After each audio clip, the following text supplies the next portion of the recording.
YouTube, e aí, tudo tranquilo? No vídeo de hoje vamos conhecer a história do atual avião presidencial do Brasil. Então solta a vinheta e bora pro vídeo.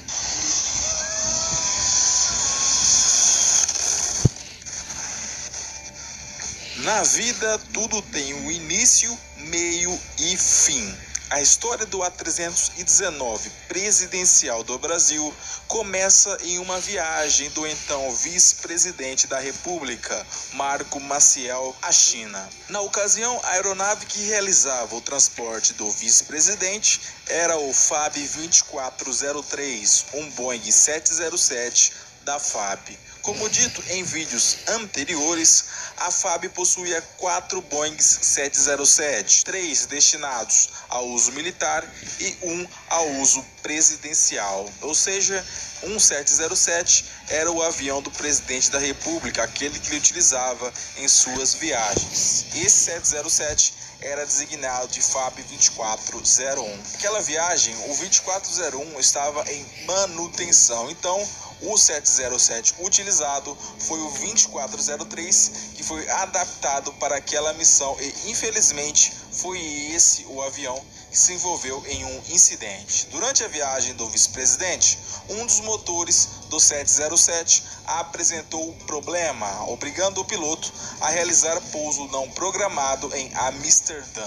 Após o ocorrido, o 707 foi retirado da função de aeronave presidencial. A partir daí, as viagens presidenciais eram realizadas por aeronaves fretadas da TAM, sendo o modelo utilizado o A330. Com o passar do tempo, a modalidade de fretamento começou a ficar inviável, pois o governo precisava alugar uma aeronave toda vez que o presidente necessitava realizar uma viagem. Foi então que foi aprovada uma compra de uma nova aeronave presidencial e o modelo escolhido foi o Airbus A319CJ. O A319CJ é uma versão executiva do A319. Mas afinal, qual a diferença do A319 comum para o A319CJ? Bem, em termos de dimensões, não há muita diferença. Porém, em termos de autonomia, a diferença é enorme. Um A319 comum tem autonomia de aproximadamente 6.700 km. Já o CJ tem autonomia de 12.600 km. Essa diferença existe porque a versão executiva possui tanques extras de combustível e também pelo fato da aeronave ser mais leve que a versão comum de passageiros. O interior da versão modificada é totalmente diferente e na versão presidencial o interior é dividido em 3 seções. Acompanhe comigo. A primeira seção é logo depois do cockpit e é onde está o escritório do presidente e a suíte presidencial. A seção a seguir é a destinada às autoridades e funcionários que acompanham o presidente em suas viagens. Por fim, na parte traseira da aeronave ficam os jornalistas e qualquer outra pessoa que esteja a bordo da aeronave. No total, na configuração atual, a aeronave pode transportar até 40 passageiros. Porém, existe a configuração máxima que permite até 48 passageiros. Mas você deve estar se perguntando quanto é que custou esse A319. Bem, a aeronave custou 56 milhões de dólares, além de outros 13,5 milhões que foram gastos na adaptação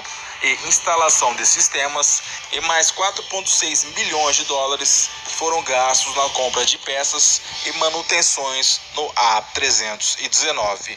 O A319 presidencial do Brasil foi entregue no dia 14 de janeiro de 2005 e sua primeira viagem ocorreu no dia 19 de janeiro daquele mesmo ano, quando o presidente Lula viajou de Brasília até Tabatinga. Agora eu vou mostrar outros países que também utilizam o A319 como aeronave presidencial. A Alemanha, apesar de ter uma grande frota de aeronaves presidenciais, também possui um A319 que desempenha essa função. A Itália também utiliza o modelo. da República Tcheca, a Malásia, a Bulgária e até a Rússia possui uma A319 que fica ali na reserva de que caso o presidente precise, caso o Putin precise, ele vire uma aeronave presidencial. Mas vale lembrar que a aeronave oficial que o Putin usa é o Ilyushin-96. Existem aí outras aeronaves que podem desempenhar a função de avião presidencial caso o VC-1A esteja em manutenção? Sim, a FAB possui dois EMB-190 executivos, os VC-2. As aeronaves ficam à disposição caso o presidente precise. A autonomia, você deve estar se perguntando, é a mesma do A319?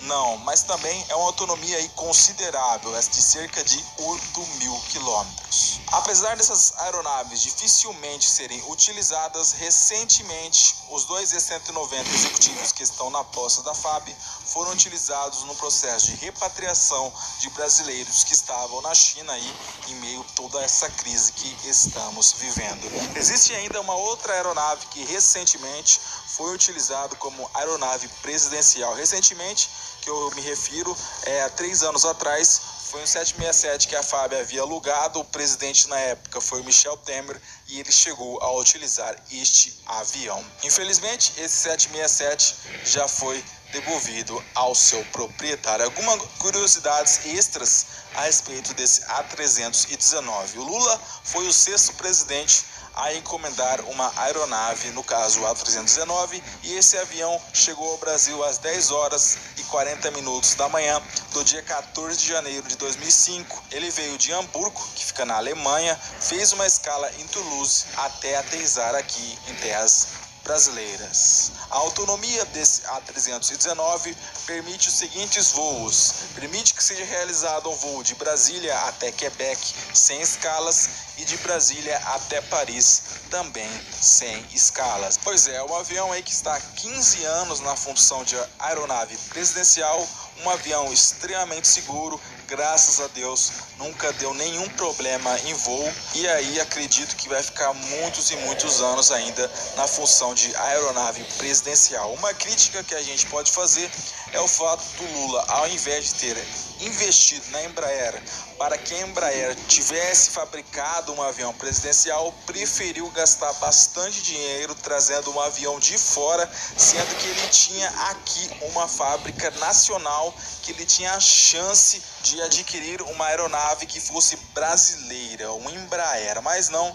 Infelizmente, na época foram gastos milhões de dólares, como eu disse a vocês, em uma aeronave que era fabricada em outro país, e aí a gente acabou dando milhões e milhões de dólares de lucro para uma empresa estrangeira. Nós poderíamos ter seguido o exemplo dos Estados Unidos, que utiliza lá o Boeing 747, não a mesma aeronave, mas o fato deles utilizarem uma aeronave fabricada no próprio país. Inclusive, um outro exemplo que os Estados Unidos, especificamente Donald Trump, está dando e que o Brasil poderia seguir é que ele vai trocar o seu avião presidencial, mas vai trocar, eu vou explicar isso num vídeo, vai trocar o 747-200 atual por um 747-8 e vai gastar muito pouco para fazer isso. Um dia eu vou contar isso para vocês.